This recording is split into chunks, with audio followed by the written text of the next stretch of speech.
Καλώς ήρθατε και στη σημερινή εκπομπή. Για τη στήλη πολιτισμού θα ξεκινήσει σήμερα με τη συνέντευξη που δόθηκε πριν από λίγες μέρες για το καλλιτεχνικό πρόγραμμα του 2014 καλοκαίρι. Αν μπορέσουμε να βάλουμε και το 2014-2015, έχει καλώς, αν όχι θα πάει σε άλλη εκπομπή. Πάμε να παρακολουθήσουμε τον Γιάννη Βούρο, τον καλλιτεχνικό διευθυντή του Κρατικού Θεάτρου Βόρειας Ελλάδας, να μας μιλάει για αυτό το πρόγραμμα. Μαζί του είναι και όλοι οι συντελεστές που ο καθένας έχει αναλάβει από κάποια παράσταση που θα τρέξει μέχρι και το Σεπτέμβριο του 2014. Η μεγάλη μας παραγωγικά παράσταση που θα εκπροσωπήσει στην επίδοση του Πατσεβιδάδου του Ελλάδος θα είναι οι Πέρσες. Μία θα μας μιλήσει η Εκοντούρη για το τι θα κάνουμε και μια πιο διασωλική και μέσα στις Πέρσες πριν την πρεμιέρα μας στο Θέατρο Λάσος στα μέσα του επόμενου μηνός. Προκειμένου να έχουμε παρουσία εδώ στην Θεσσαλονίκη, σκεφτήκαμε το musical της δεκαετίας του 70, ένα πετυχημένο musical, το Gospel, το οποίο συγγνωρίζει ο κύριος Φλουτσίδης, αλλά αυτό που είναι ιδιαίτερα σημαντικό και για μένα αξιοσημείωτο είναι το εξής. Ξέρετε πολύ καλά ότι το Κρατικό Θέατρο υποχρεούται να απασχολεί μήνυμα με 100 συμβόλαια ηθοποιών βάσει του νόμου του 1994. Αυτό τι σημαίνει ότι τουλάχιστον βάσει μήνυμα του 100 ηθοποιών, γιατί είχαμε πολύ περισσότερους τέλους, τουλάχιστον 70-80 ηθοποιοί θα καθίστανται ανενεργοί κατά τη διάρκεια του καλοκαιριού, πράγμα το οποίο βεβαίως δεν είναι το καλύτερο. Αυτό που ήταν σημαντικό και γι' αυτό το σημειώνω είναι το ότι ένα πρωί δέχομαι την αντιπροσωπεία των ηθοποιών, την Αντιπροσωπευτική Επιτροπή, την ΑΕΣ, οι οποίοι έρχονται και μου προτείνουν, προκειμένου να μην κάθονται, να μπουν σε διάφορες δράσεις, σε κάποιες παραστάσεις μέσα στην πόλη και μου αγαλιάζουν τις ιδέες τους. Από αυτές τις ιδέες, διάλεξα 4. Εδώ οι σκηνοθέτες και οι αθλητικοί εμπνευστές των παραστάσεων αυτών προκειμένου να σας μιλήσουμε για αυτή την πρωτοβουλία. Το υπογραμμίζω γιατί σε αυτούς τους δύσκολους καιρούς τον άρχονται οι συνάδελφοι και να λένε ότι εμείς δεν θέλουμε να καθόμαστε. Θέλουμε να προσφέρουμε σε αυτή την καινούργια σελίδα που ανοίγει το Κρατικό Θέατρο του Ελλάδος, για μένα μόνο η πληροφόρο που είναι χαρακτηριστική. Λοιπόν, εκτός από τους Πέρσες και τον κόσμο στο οποίο αναφέρθηκα, ο κ. Ισόπουλος έγραψε στο θέατρο έργο 12, είναι βασισμένο πάνω σε μια ιδέα που κατά καιρούς, ξέρετε πολύ καλά, δεν υπάρχει παρθενογέννηση. Κατά καιρούς έχει γίνει και ταινία, γίνει και θεατρικό έργο. Θα σας πει αναλυτικά ο κ. Ισόπουλος σχετικά με την παράστασή του. Ο Αναστάσιος Τρετέγης εμπνεύστηκε μια μουσικο-θεατρικό-πολιτική παράσταση, ένα παραγωγό σχέδιο που είχε στο μυαλό του, το οποίο ονομάζει All Summer with Great Edition. Θα παρουσιάζεται πάνω στο καφέ του Βασιλικού Θεάτρου. Ο Γιάννης Ορτσιακμάκης εμπνεύστηκε μια παράσταση η οποία θα δίνεται στα πάρκα, στις δυτικές καρές της βραδιές της Τετραγής του καλοκαιριού και ονομάζεται και στις περιοχές πήγες στα πάρκα. Και βεβαίως είναι εδώ και ο Χάρης του Πλανήλης, είναι εδώ ο Χάρης. Ο Χάρης, ο οποίος η παράσταση ήδη προέκυψε σε συνεργασία με το περιοδικό Παράταξη και παρουσιάστηκε στον παλιό σταθμό των τρένων στην Δυτική Θεσσαλονίκη.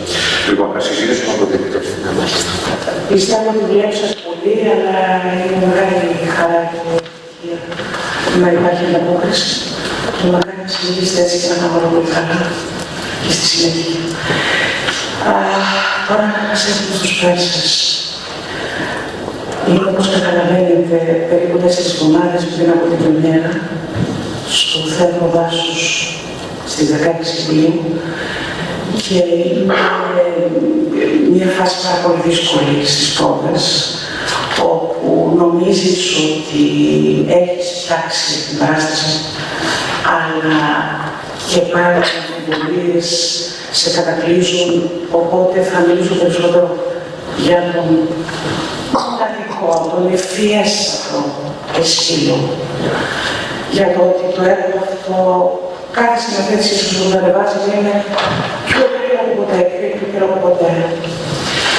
Αυτό το ντοκουμέντο και παράλληλα ένα κείμενο που ξετυλίγεται όλη η φιλοσοφία, η θεολογία της περίοδου που το γράφει ο Αισχύλος. Αυτό το έργο που έχει έναν τρομακτικό παλμό υπέρ της ελληνικής ψυχής, τους θέμους, της αυτοθυσίας των Ελλήνων, το ότι δεν είναι δούλοι ούτε υπήκοοι κανενός.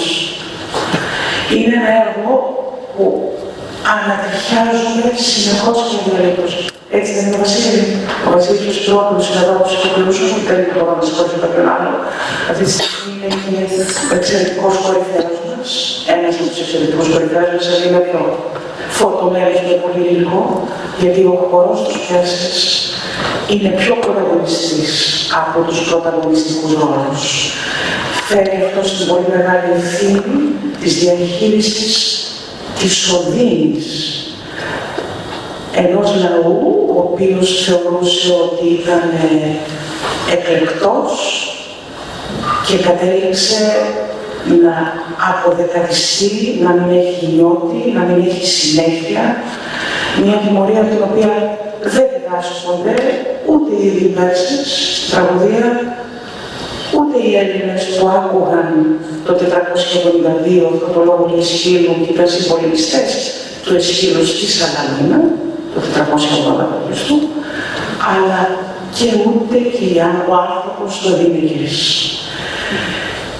Θα κρατάω την πιο καθαρή θέση σε σχέση με το έργο και τη συνάντηση που θα κάνουμε λίγο πριν την πρεμιέρα, γιατί εκεί θα μπορώ να μιλώ και για τους άξονες πια της παράστασης. Με την ιδιότητα του μέρους του ΔΣ, πραγματικά αισθάνομαι πάρα πολύ περήφανος για όσους μπορέσαμε και καταφέραμε από τη δική μας την πλευρά του Διοικητικού Συμβουλίου, τη συνεισφορά μας δηλαδή, σε αυτά που έχει καταφέρει το Κρατικό Θέατρο Βορείου Ελλάδος στο χρονιά που μας πέρασε. Τώρα, όσον αφορά την μια ιδιότητα του σκηνοθέτη για το Gospel. Το Gospel, τα λόγια του Θεού, είναι ένα musical της δεκαετίας του 70, το οποίο μέχρι και σήμερα, δηλαδή 45 χρόνια, παίζεται συνέχεια, κολέγια στα πανεπιστήμια, στο Broadway, την Έλληνη και το 2012. Ήταν μια ευφυή σκέψη του Κέπελα τότε να μετατρέψει τις παραγωγές και τα λόγια του Ευαγγελιστή Μαθαίου σε ένα musical όπου προεξάρχουσα αυτές η μουσική του Σουάρτς, οι χορογραφίες, η κίνηση, τα παιδιά, η ενέργεια. Κατόπιν αυτό είναι και μια ταινία την οποία πιστεύω ότι αρκετοί θα την θυμόσαστε. Εμείς το Gospel κρατήσαμε μονάχα το κοινωνικό του χαρακτήρα. Κάναμε μια γενναία προσαρμογή όσον αφορά το κείμενο.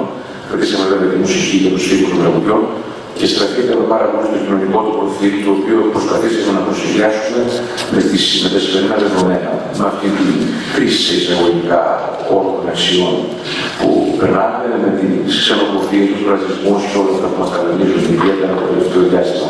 Στρέψαμε προς τα εκεί το κείμενο, του προσδώσαμε μια ενέργεια, μια χαρά καταπληκτική, τα τραγούδια είναι εξαιρετικά, η μουσική εξαιρετική.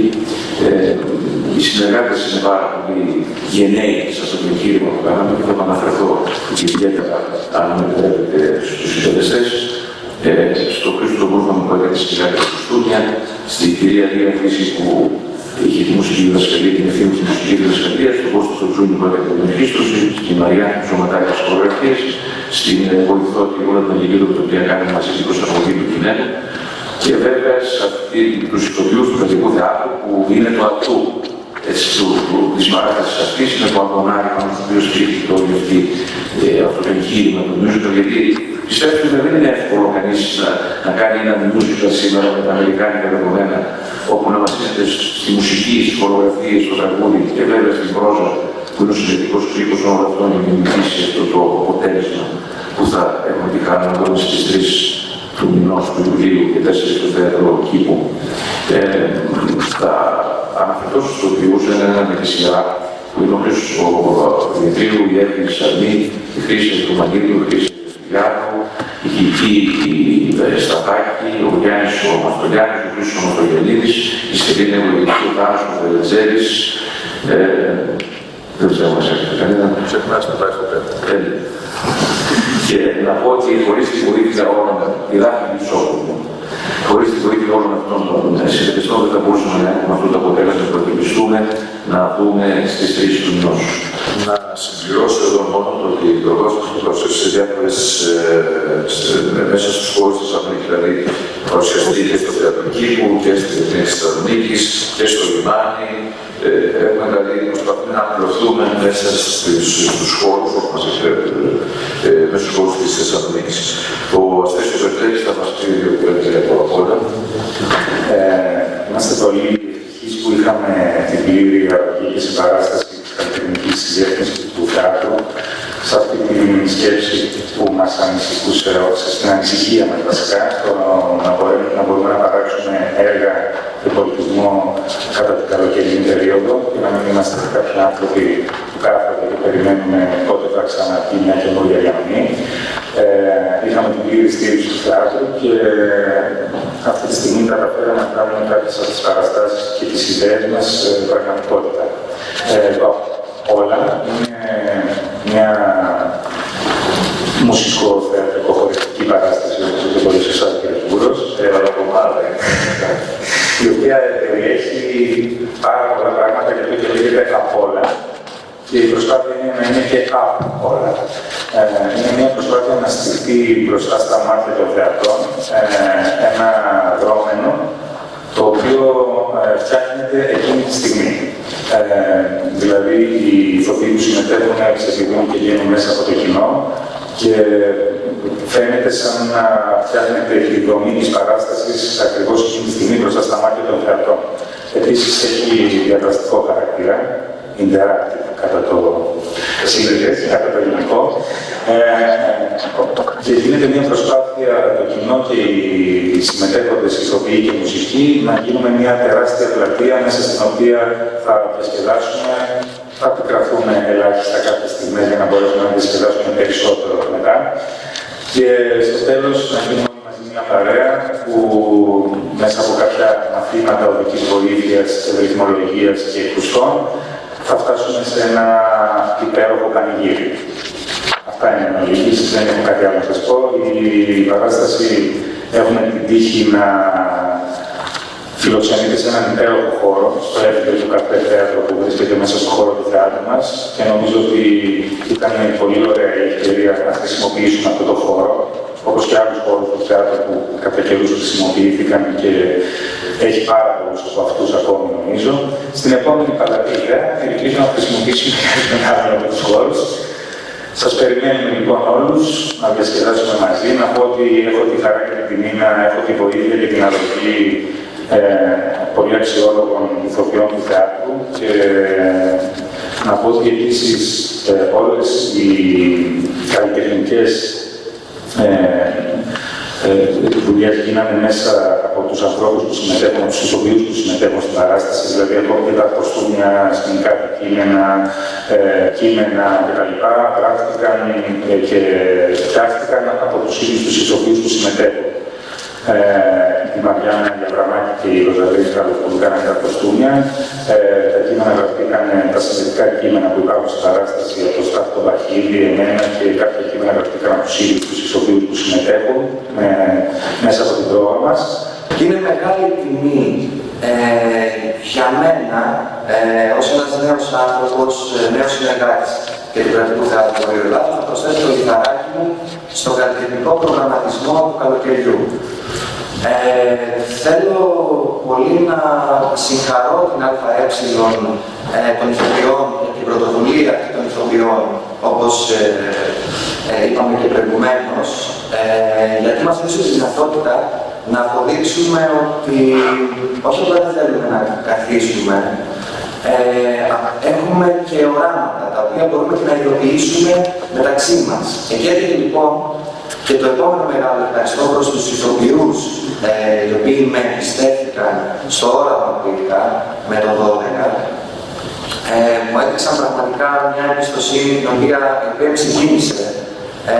Δεν είναι εύκολο καταξιωμένοι και τόσο έμπειροι ηθοποιοί με τόσο μεγάλο βιογραφικό, θέλετε, να εμπιστεύονται έναν νέο άνθρωπο της Λαβίας όσο έκαναν αυτοί οι 12.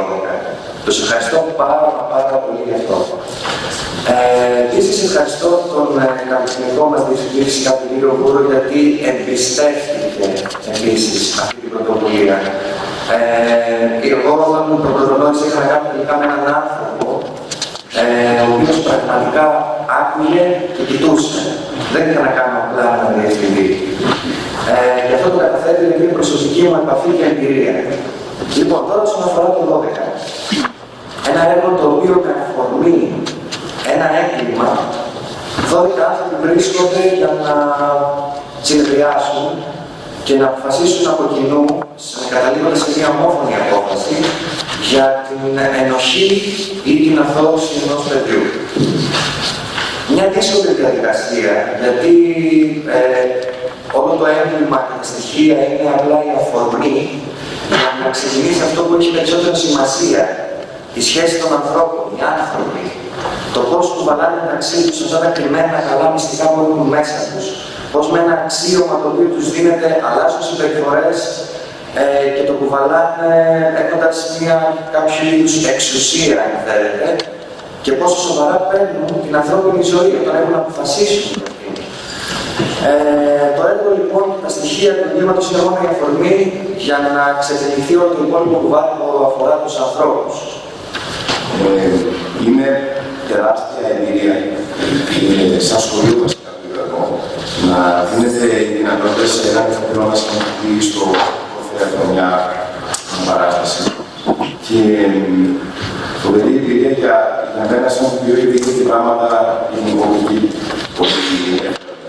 Τέλος πάντων, η παράσταση ήταν εντάχθη στα πλαίσια των καλοκαιρινών δράσεων του κρατικού. Ήταν μια συμπαραγωγή με το παράδοση. Και σε αυτό το πλαίσιο εξωσυλλεύτηκε η σχέση του κρατικού θεάτρου με φορείς της πόλης. Νομίζω πως ήταν μια πολύ σημαντική κίνηση και από θέλω να αποτελεί για την πρόκληση που έκανα. Η παράσταση του τι έγινε του Μοσχολτίατο ουσιαστικά ήταν μια αφήγηση της ευρύτερης περιοχής της δυτικής πλευράς της Θεσσαλονίκης που πολλοί από εμάς ήδη την γνωρίζουν ή δεν θέλουν να την γνωρίζουν για πολύ συγκεκριμένους λόγους. Με τη σειρά μου θα ευχαριστήσω τον Θεόδωρο και όλους τους συντελεστές οι οποίοι βοήθησαν σε αυτήν την παραγωγή. Λοιπόν, σαν μέλος της Προσωπικής Επιτροπής των Κοινοποιών, η πρόταση που έγινε στον κύριο Κούλο για αυτές τις καλλιτεχνικές και τις καλοκαιρινές δράσεις ή παραστάσεις προέκυψε αφουγκραζόμενη την ανάγκη των ίδιων των συναδέλφων μας. Έτσι, δεν ήταν μια δική μας πρωτοβουλία.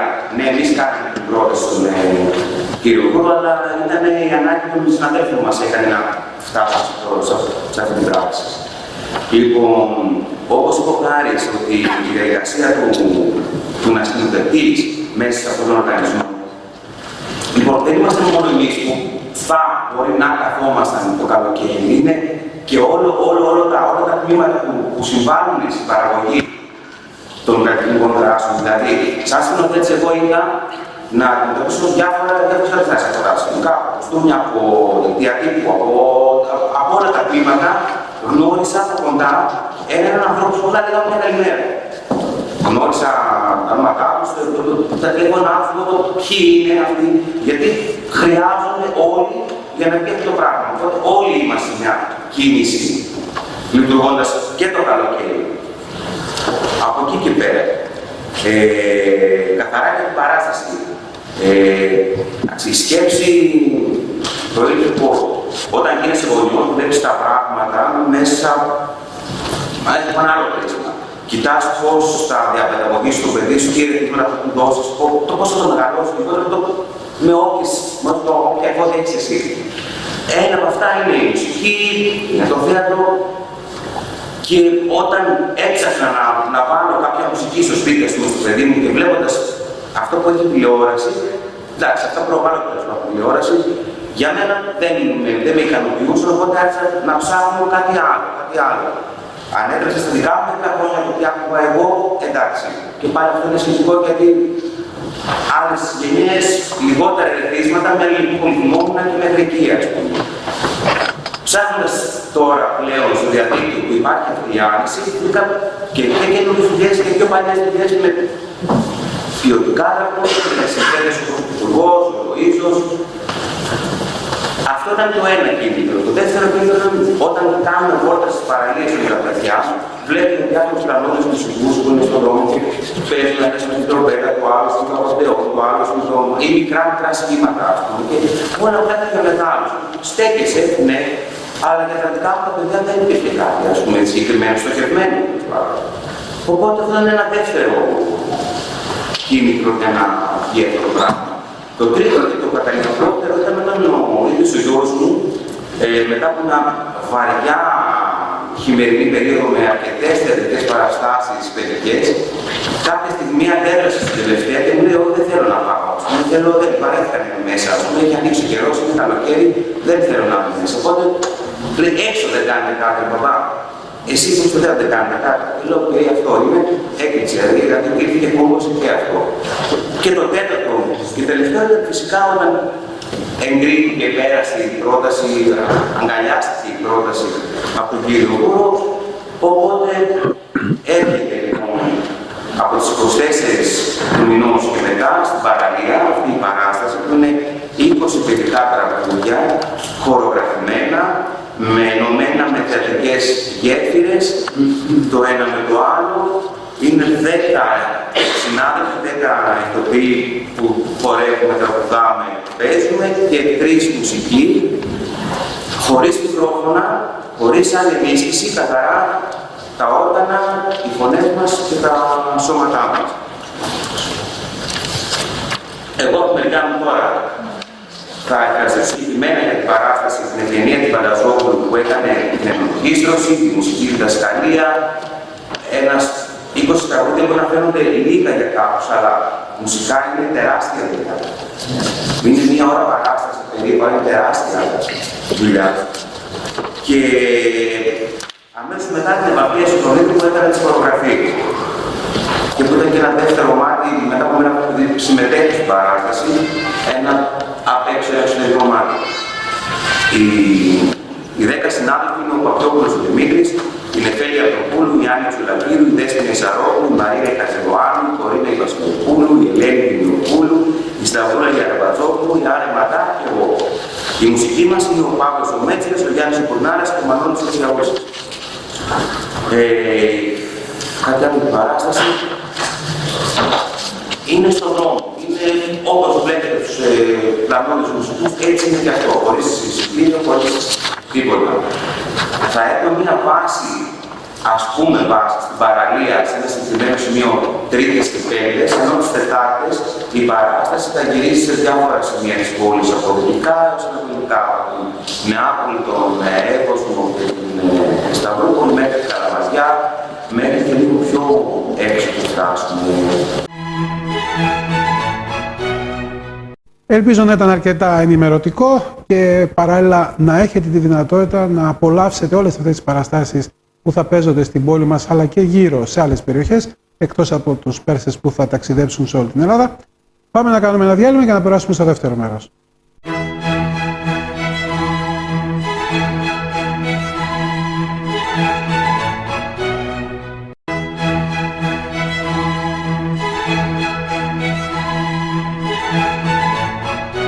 Καλώς ήρθατε και στο δεύτερο μέρος της εκπομπής. Θα μιλήσουμε τώρα για μια ιδιαίτερη στιγμή που θα σημειωθεί από σήμερα το βράδυ μέχρι και αύριο, 2 παραστάσεις. Το χοροθέατρο Λιδία Λίθος με την Φένια την Αποστόλου είναι εδώ. Η Φένια Αποστόλου εκτός από χορογράφος, γιατί χορεύτρια είσαι κατ' ουσία. Έτσι ξεκίνησα. Ακριβώς. Τώρα έχεις αναλάβει και τη σκηνοθεσία, έχεις αναλάβει διάφορα πράγματα στην εντός εισαγωγικών νέα σου σταδιοδρομία μετά μαζί με τη χοροθεατρική σου. Ναι, δομή. Και η τελευταία μου δουλειά στο θέατρο είναι ο Πελεκάνος του Στρίμπερ που έγινε την προηγούμενη θεατρική σεζόν. Ναι, αυτή τη σεζόν. Και παίχτηκε στο Μπετόν 7 στο Φεστιβάλ Θεατρικές Συνθέσεις και στο Απομηχανής Θέατρο. Κλείσαμε 40 παραστάσεις με αυτή την παραγωγή. Θέλουμε να το φέρουμε, είμαστε στις συζητήσεις. Είναι ένα κλασικό δράμα, είναι ένας εξαιρετικός συγγραφέας, πατέρας της δραματουργίας, που πιστεύω ότι θα αγαπηθεί πάρα πολύ και από το κοινό της Θεσσαλονίκης και δεν είναι η δικιά μου εκδοχή. Έχουν ανέβει έργα του Stream έτσι κι αλλιώς. Και ο τρόπος που το έχω ανεβάσει εγώ είναι έτσι μοντέρνος, συνδυάζει χορό και κίνηση, είναι ένα εξπρεσιονιστικό θέατρο. Και θέλουμε πάρα πολύ να το φέρουμε. Ελπίζω σε μια άλλη συζήτηση, κάποια στιγμή στο μέλλον, να μιλήσουμε για την παράσταση αυτή. Τώρα όμως, σαν Λιδία Λίθος, χοροθέατρο, το Cheers Tragedy. Το Cheers Tragedy, ναι. Το οποίο πες μας λιγάκι, πώς το εμπνεύσεις, πώς ξεκίνησε, έχει πολλά χρόνια εντός εισαγωγικών το οποίο λειτουργεί. Η συγκεκριμένη παραγωγή είναι το masterpiece για την ομάδα μας, δηλαδή παίζεται από το 2005. Μέχρι το 2008 είχαμε συμμετοχή σε διάφορα φεστιβάλ και τώρα ξανά το 2014, σχεδόν 10 χρόνια κλείνει το κομμάτι αυτό. Ναι, όντως. Ναι, και ξεκίνησε το 2005 στο φεστιβάλ του Σωματείου Ελλήνων Χορογράφων στο Θέατρο Αργό, 2 παραστάσεις. Μετά το πήγαμε στο Θέατρο Φούρνο, στο δεύτερο Pocket Theater Festival που κέρδισε και το δεύτερο βραβείο από το κοινό.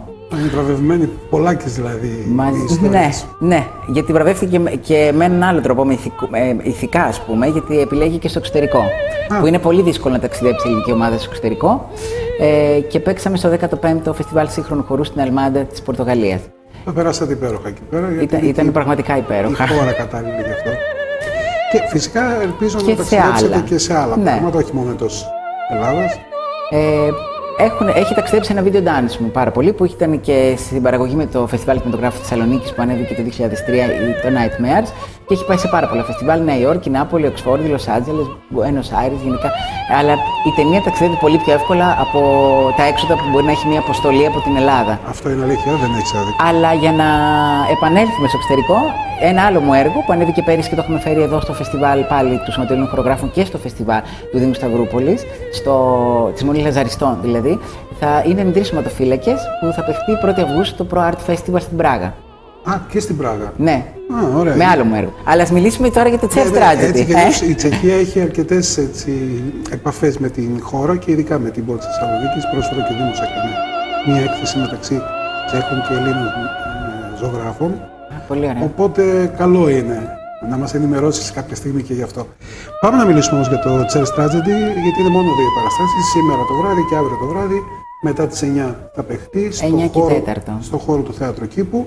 Το 9 και 4 με το βάζεις εσύ και σαν. Γιατί? Για να έχουν ένα τέταρτο περιθώριο να έρθουν οι. Όχι, συνήθως 9 και 4 υποτίθεται ότι ξεκινάει 9 και 4. Αλλά λόγω του γεγονότος ότι πάντα στην είσοδο καθυστερούν στα εισιτήρια, υπάρχει πάντα, ξέρεις, μια Έλληνες είμαστε, μια μικρή καθυστέρηση. 1/4 πάντα. 1/4 πάνω κάτω, 5-10 λεπτά, δεν ξέρω πόσο θα είναι, θα υπάρξει μια καθυστέρηση. Θα περιμένουμε και να βραδιάσει. Έτσι κι αλλιώς είμαστε σε ανοιχτό θέατρο, άρα μπορεί να πάει και λίγο παραπάνω. Ακριβώς. Αλλά εμείς, ας πούμε, 9 και 4 να κρατήσουμε το τυπικό. Το τυπικό. Να είναι βέβαια μέσα στο φεστιβάλ χορού που κάνει ο Δήμος Θεσσαλονίκης εδώ και λίγες εβδομάδες. Ναι, είναι το δεύτερο φεστιβάλ του Σωματείου Ελλήνων Χορογράφων που γίνεται και στην πόλη, εδώ, στην πόλη σας. Και είναι προς τιμή του Δήμου που στηρίζει ένα τέτοιο θεσμό. Για το φεστιβάλ του Σωματείου Ελλήνων Χορογράφων είναι 13 χρόνια τώρα, δεύτερη χρονιά εδώ. Και να πούμε λίγο για την υπόθεση. Έτσι. Είναι η τραγωδία της καρέκλας. Η τραγωδία της καρέκλας δεν έχει να κάνει με μια καρέκλα, δηλαδή ένα αντικείμενο, έχει να κάνει ότι είναι ένας άνθρωπος που καθόταν σε αυτό το αντικείμενο και σηματοδοτεί μια απώλεια. Ναι. Είναι ένα έργο δωματίου που θα το δούμε πρώτη φορά σε ανοιχτό χώρο. Είναι ένα δράμα για μια γυναίκα που έχασε τον αγαπημένο της και δεν είναι ότι την εγκατέλειψε, είναι ότι έφυγε ένα βράδυ και δεν γύρισε ποτέ, γιατί έφυγε για τον πόλεμο. Και δεν γύρισε ποτέ, χάθηκε. Υπάρχει και απώλεια ουσιαστικά που όχι μόνο δεν επιστρέφει, μένει ανεκπλήρωτο. Ναι, είναι ένας ύμνος για την απώλεια. Είναι ένας φόρος της τιμής για όλες τις γυναίκες που χάσανε τους άντρες τους σε πόλεμο και που ιστορικά αυτό έχει συμβεί και μακάρι να μην συμβεί ποτέ, αλλά συμβαίνει είναι έτσι, συνέχεια και σήμερα συμβαίνει. Να πω ότι εμπνεύστηκα από την άρια Κασταντίβα, από την Όρμα του Μπελίνη. Γι' αυτό το συνοδεύεις με το βιντεάκι. Θα δούμε ένα βιντεάκι σε λίγο να παίζει. Δεν θα τα ακούσουμε βέβαια, γιατί μιλάμε εμείς. Ναι. Αλλά στο τέλος της ομιλίας μας θα παίξει ολόκληρο για να το δούμε και να το απολαύσουμε. εκεί στο βίντεο που κυκλοφορεί στο YouTube είδα ότι έχει την Κάστα Ντίβα, γι' αυτό το λέω. Ναι, είναι η μουσική που είναι οι 3 σκηνές που ολοκληρώνεται το δράμα αυτής της γυναίκας. Με τη συγκλονιστική αξεπέραστη ερμηνεία της Μαρία Κάλλας, είναι σπαρακτική ερμηνεία της και ταιριάζει απόλυτα σε ένα τέτοιο θέμα. Ναι. Στην τωρινή μου εκδοχή, γιατί αυτό το έργο από το 2005 μέχρι το 2008 ήταν ένα 20 λεπτό γυναικείο σόλο, τώρα έχω προσθέσει ένα καινούριο πρόσωπο. Πώς προέκυψε αυτό? Ήθελα να μεγαλώσω το κομμάτι, αλλά ήθελα με κάποιο τρόπο να είναι και για το κοινό πιο καθαρή ιστορία. Γιατί από τη στιγμή εμένα με ενδιαφέρει το χωροθέατρο, δηλαδή αφηγούμε ιστορίες με χορό. Αυτή η απώλεια στην 20 λεπτή εκδοχή φαινόταν κάποια στιγμή μέσα στο έργο, προς το τέλος του έργου, που γίνεται κάτι με την καρέκλα, που δεν θέλω να το αποκαλύψω, αλλά και η καρέκλα έχει ένα χαμό δικό της. Ενώ τώρα οριοθετείται, σηματοδοτείται από την αρχή. Είναι ένας άντρας, ο οποίος είναι ο ρόλος του θανάτου, ο οποίος κάνει μια αργή πορεία και μεταφέρει τα ρούχα του αγαπημένου της γυναίκας αυτής και τα αναποθετεί στα πόδια της. Είναι ένα μαχητικό σόλο, είναι ο νικητής της νητότητας με έναν τρόπο θάνατος, γιατί έτσι συμβαίνει στη ζωή, και είναι ένας σαρκαστικός ήρωας προς αυτό το συμβάν και από κινησιολογικής απόψεως είναι ένα κινητικό, αιχμηρό, δωρικό, ας πούμε, σόλο, σαν βασισμένο και σε πολεμικές τέχνες, ας πούμε. Κατάλαβα. Θα έχεις βάλει μέσα κάποιες κινήσεις που μπορούν να θυμίζουν με το δικό μου το στυλ, βέβαια. Και τέτοια πράγματα. Ναι, όχι ακριβώς όμως με την έννοια. Είναι εμπνευσμένο, αλλά πάνω στο δικό μου το κινητικό φίλτρο. Εδώ προηγουμένως είπες για σόλο, δηλαδή ντουέτο δεν υπάρχει, η κοπέλα και ο άντρας. Αυτοί οι δύο άνθρωποι δεν συναντιούνται ποτέ. Δηλαδή, είναι εισαγωγή στον εφιάλτη, ας πούμε, ο θάνατος, όμως είναι πάντα στο δωμάτιο και την ακολουθεί με έναν τρόπο. Δηλαδή, υπάρχουν κάποιες θεατρικές γέφυρες που αυτός βρίσκεται εκεί και την παρακολουθεί. Κάπως έτσι. Δηλαδή, έχουν μια αντιστοιχεία θεατρική, αλλά ποτέ δεν συναντιούνται. Επειδή εμείς τώρα ίσως προφανώς να βλέπει ο κόσμος αυτά που λέμε, δεν ξέρει όμως ποιοι χορεύουνε. Φυσικά και πρέπει να πούμε. Πρέπει να το πούμε. Η Σίλια Καρφοπούλου. Η Σίλια Καρφοπούλου είναι η κοπέλα που ερμηνεύει το ρόλο της γυναίκας και το είναι ρόλο και πιο του θανάτου. πολύ πάνω στο χορευτικό. Ναι, είναι 20 πλατό. λεπτά πάνω της και 10 λεπτά στο αγόρι. Και το ρόλο του θανάτου ερμηνεύει ο Θανάσης ο Μεγαλόπουλος, ο οποίος είναι και Θεσσαλονικιός. Συνεργαστήκαμε μαζί, είναι ηθοποιός, συνεργαστήκαμε μαζί στον Μπελεκάνο, έκανε το ρόλο του Άξελ στον Μπελεκάνο του Στρίνμπεργκ. Είχαμε πολύ καλή καλλιτεχνική χημεία, είναι εξαίρετο στην κίνηση και ήθελα έναν performer ηθοποιό που να μπορέσει να ενσαρκώσει αυτό το ρόλο. Βέβαια και να μπορεί να ακολουθήσει το δικό μου το στυλ. Και ο Θανάσης ήταν η καλύτερη περίπτωση, γιατί είναι εξαίρετο στην ερμηνεία και είναι δύσκολος ρόλος. Πρέπει να ερμηνευτεί ο θάνατος, είναι απλώς να χορευτεί. Ναι, σωστό. Θα ήθελα να σε ρωτήσω, μάλλον καλύτερα να μου πεις, ποιοι είναι και το σύνολο των συνεργατών σου, για να μην τους αδικήσουμε κι αυτούς. Ναι, πρέπει να αναφερθούμε. Ναι. Λοιπόν, πρωτότυπη μουσική σύνθεση για το ρόλο του θανάτου έχει κάνει ο Μάνος Αντωνιάδης. Σκηνικά κοστούμια Ευδοκία Βεροπούλου, Νικόλας Ζαβαλιάρης και Κρίνα Βροντή. Ειδικές κατασκευές ο Αλέξανδρος Λόγκος. Στη συγκεκριμένη εκδοχή υπήρχε υπεύθυνη προβών που βοήθησε και τεχνικά λίγο σαν δασκάλα, δηλαδή γύμνασε τον Θανάση για να μπορέσει να αποδώσει αυτό το δύσκολο κινητικά σόλο. Γιατί άμα δεν του δώσεις την κίνηση με τα χέρια που λέμε. Ναι, χρειαζόταν δηλαδή δασκάλα. Δασκάλα να του κάνει μάθημα. Ναι. Η Γαλήνη Γυρτάτου, βοηθός παραγωγής ο Σταύρος Οράγιας. Τους είπες όλους? Τους είπα όλους, ναι. Και είναι πολλοί, δεν είναι λίγοι. Δηλαδή είχες μια πολύ μεγάλη ομάδα για να ολοκληρώσεις αυτό το έργο. Πάντα έχω μια μεγάλη ομάδα γιατί πιστεύω πολύ στη συνεργασία και στην ονοματικότητα και επίσης επειδή είμαι και πάρα πολύ καστική, αυτό που κάνουν καστικό χωροθέατρο και τα σκηνικά, τα props και τα κουστούμια έχουν με έναν τρόπο πρωτεύοντα ρόλο γιατί έτσι ζωντανεύουν οι ρόλοι και οι σκηνές και μπαίνει το έργο σε ένα πλαίσιο. Πάντα χρειάζομαι ανθρώπους. Βέβαια, τώρα είπες τη λέξη εικαστικό. Το εικαστικό στο χωροθέατρο είναι δεδομένο και είναι ανά πάσα στιγμή, κάθε δευτερόλεπτο, γιατί κάθε κίνηση του οποιοδήποτε σώματος πάνω στο χορό, πάνω στο πλατό, εικαστικό είναι. Ναι, λειτουργεί εικαστικά. Εγώ με ενδιαφέρει και ο τρόπος που και το σκηνικό με την κίνηση δένει. Δηλαδή πάντα υπάρχουν σκηνικά στα έργα μου.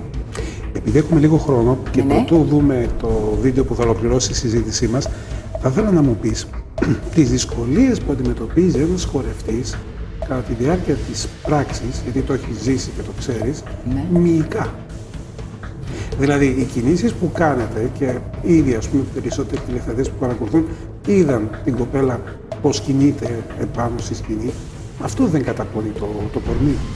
Οπότε χρειάζεται μια μεγάλη προετοιμασία. Δηλαδή, για να πούμε ότι έχουμε επαγγελματικούς όρους, πρέπει ουσιαστικά στο χώρο είναι κάτι το σώμα στείνεται από πολύ μικρή ηλικία. Για να μπορέσει μυϊκά να ανταπεξέλθει. Υπάρχουν βέβαια και χαρισματικά σώματα που μπορεί να ξεκινήσει σε μεγάλη ηλικία και εκεί πάλι θα έχει ανακατευθεί με κάτι άλλο πιο μπροστά. Θα πρέπει κάπως με την κίνηση να έχει ασχοληθεί. Να είναι πιο εύκολα στη εμείς.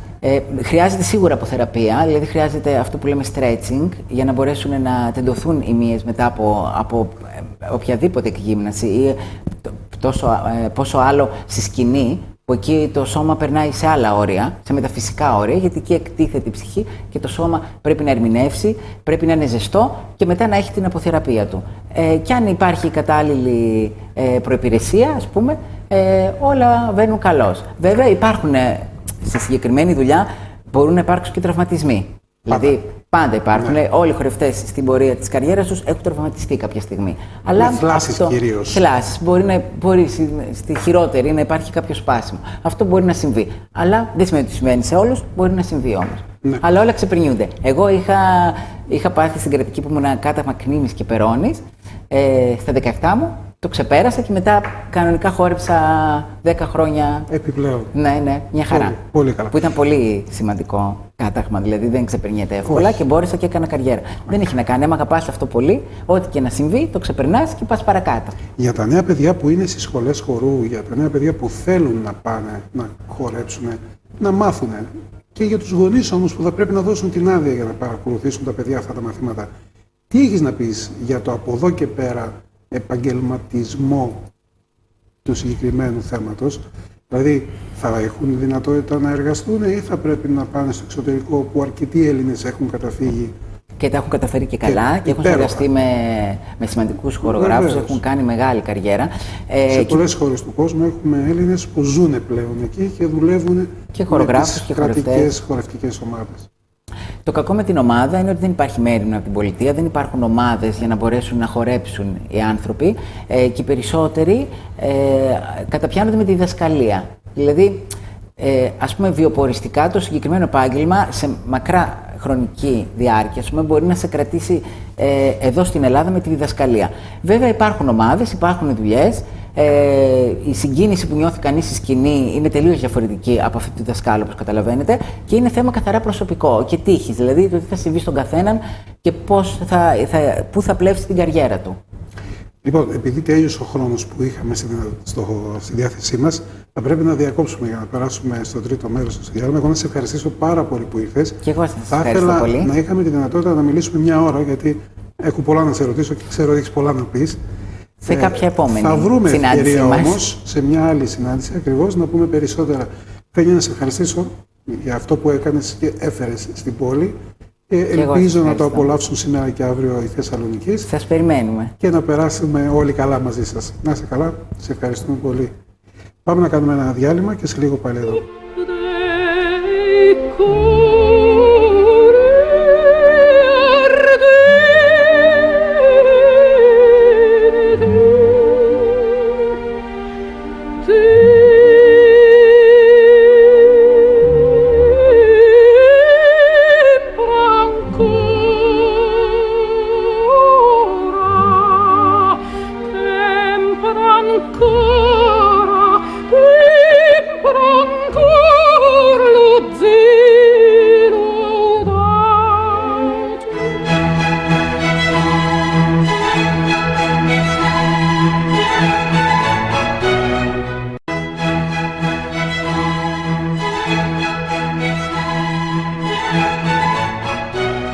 Καλώς ήρθατε και στο τρίτο και τελευταίο μέρος. Ξεχάσαμε να πούμε στο προηγούμενο μέρος, όταν μιλούσαμε με την κυρία Φένια Αποστόλου, για το ότι το εισιτήριο είναι πολύ φθηνό για όσους θέλετε να παρακολουθήσετε αυτή τη μισάωρη παράσταση. Γι' αυτό και είναι πολύ φθηνό, βέβαια, όχι δεν είναι μόνο η αξία του θέματος, αλλά είναι και ο χρόνος που το μειώνει στα 5 ευρώ. Κατά συνέπεια, όσοι το επιθυμείτε, σήμερα το βράδυ και αύριο μπορείτε να απολαύσετε αυτή την παραγωγή.